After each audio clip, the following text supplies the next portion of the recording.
Ancaman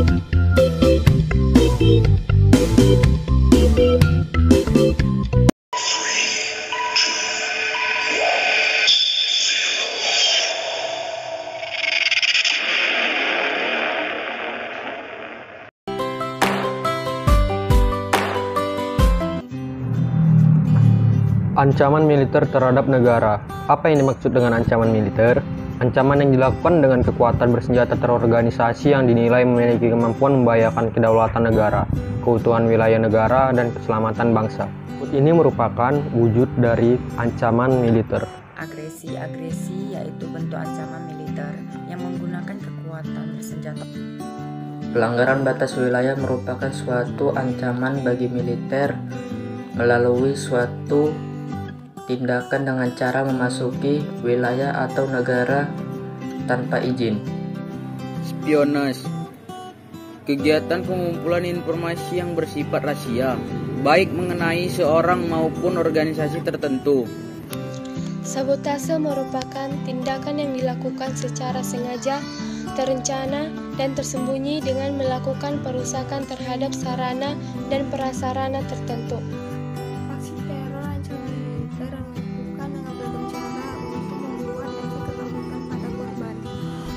Pemberontakan bersenjata, ancaman militer merupakan pemberontakan terhadap kekuasaan yang sah. Perang saudara atau konflik komunal merupakan ancaman militer yang dilatar belakangi oleh perbedaan sara. Ancaman non-militer terhadap negara. Apa yang dimaksud dengan ancaman non-militer? Ancaman yang berasal dari dalam dan luar negeri yang tidak menggunakan kekuatan bersenjata atau kekuatan militer. Akan tetapi, ancaman ini dapat memecah belah bangsa dan mengancam kedaulatan negara. Ideologi ancaman non-militer di bidang ideologi adalah masuknya paham-paham lain yang bertentangan dengan Pancasila sebagai ideologi bangsa Indonesia, contohnya ideologi komunis dan liberal. Ancaman non-militer di bidang politik berbentuk campur tangan negara lain terhadap urusan dalam negeri Indonesia. Ekonomi. Ancaman non-militer di bidang ekonomi meliputi masalah pengangguran, infrastruktur yang tidak memadai, tingkat daya saing rendah, ketergantungan dengan negara lain, dan kurang siap menghadapi globalisasi. Ancaman militer di bidang sosial budaya meliputi masalah kemiskinan, kebodohan, ketidakadilan, dan keterbelakangan.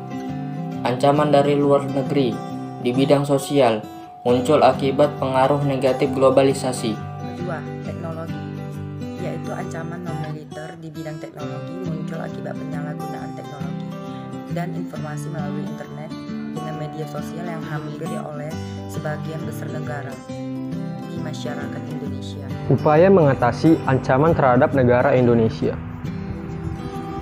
Berikut ini merupakan upaya yang dapat dilakukan untuk mengatasi ancaman militer. Membenahi sistem persenjataan negara Indonesia.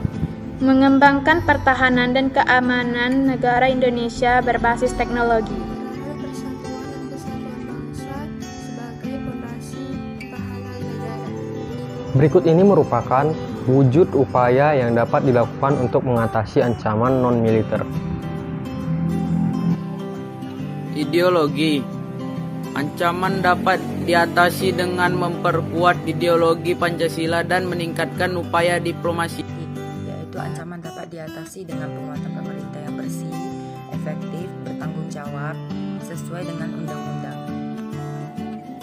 Ekonomi dapat diatasi dengan membangun ketahanan di bidang ekonomi.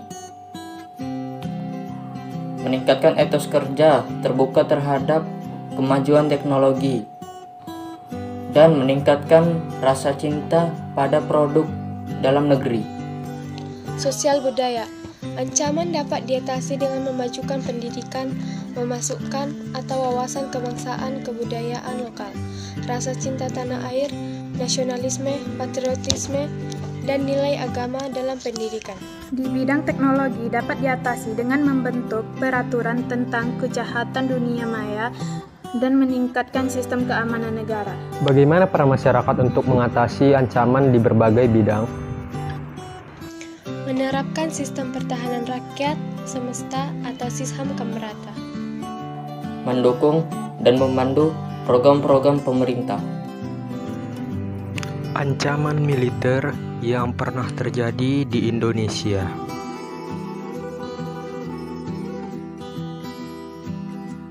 Yang pertama, insiden bom JW Marriott.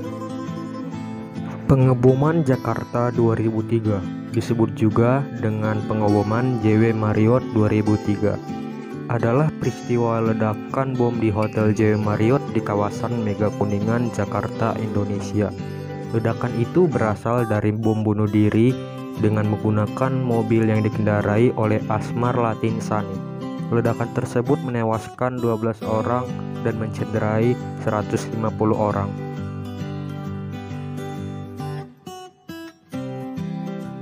Agresi militer Belanda II. Agresi militer Belanda II atau Operasi Gagak terjadi pada 19 Desember 1948 yang diawali dengan serangan terhadap Yogyakarta, ibu kota Indonesia saat itu, serta penangkapan Soekarno, Muhammad Hatta, Syahrir, dan beberapa tokoh lainnya. Peristiwa G30 SPKI. G30S merupakan gerakan yang bertujuan untuk menggulingkan pemerintahan Presiden Soekarno dan mengubah Indonesia menjadi negara komunis. Gerakan ini dipimpin oleh DN Aidit yang saat itu merupakan ketua dari Partai Komunis Indonesia atau PKI. Gerakan ini mengincar perwira tinggi TNI Angkatan Darat Indonesia. 3 dari 6 orang yang menjadi target langsung dibunuh di kediamannya, sedangkan lainnya diculik dan dibawa menuju lubang buaya. Ancaman non-militer yang pernah terjadi di Indonesia. Kasus penyelundupan narkoba yang pernah ada di Bandara Soekarno-Hatta, di mana kasus narkoba termasuk menjadi ancaman non-militer karena tidak menggunakan persenjataan yang mengancam kedaulatan negara. Akan tetapi, hal ini tetap berpotensi merugikan karena dapat merusak penerus generasi bangsa. Adanya angka pengangguran dan angka kemiskinan yang pernah terjadi di Indonesia.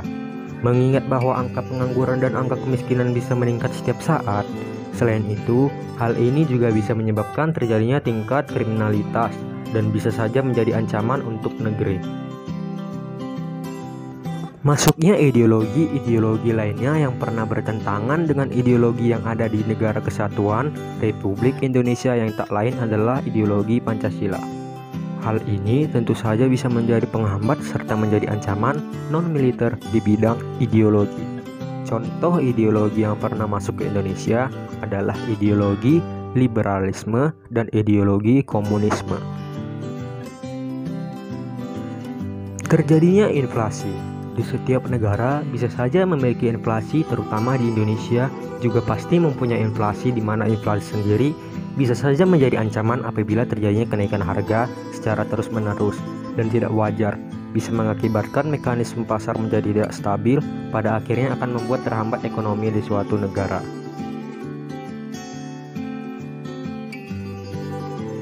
Sekian penjelasan kami dan terima kasih telah menonton.